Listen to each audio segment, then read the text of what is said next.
कराची के इलाके शादमान टाउन में वाक़े नाले में मोटरसाइकिल गिरने से खातून और 2 माह के बच्चे की हलाकत के मामले पर मुतासरा शहरी ने KMC और DMC वस्ती के खिलाफ हर्जाने का दावा कर दिया। मकामी अदालत ने KMC और DMC को हर्जाना अदा करने का हुक्म दे दिया। सीनियर सिविल जज वस्ती की अदालत ने मजमूई तौर पर 99 लाख रुपए से जायद वर्सा को अदा करने का हुक्म देते हुए कहा कि रिकॉर्ड से जाहिर होता है कि हादसा फरीकैन की गफलत के बाइस पेश आया। नाले और सीवरेज के निज़ाम की देखभाल फरीकैन की जिम्मेदारी थी। दरख्वास्त गुजार के वकील ने मौक़िफ़ इख्तियार किया कि 2022 की बारिशों के दौरान मोटरसाइकिल सवार खानदान नाले में गिर गया था। मुद्दई की अहलिया और 2 माह का बेटा अजलान जाँ बहक हुआ।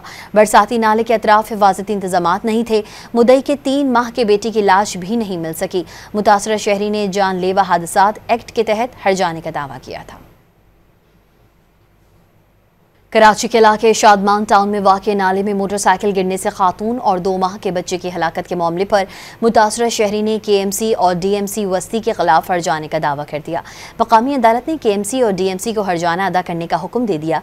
सीनियर सिविल जज वस्ती की अदालत ने मजमूई तौर पर 99 लाख रुपए से जायद वर्सा को अदा करने का हुक्म देते हुए कहा कि रिकॉर्ड से जाहिर होता है कि हादसा फरीकैन की गफलत के बाइस पेश आया। नाले और सीवरेज के निज़ाम की देखभाल फरीकैन की जिम्मेदारी थी।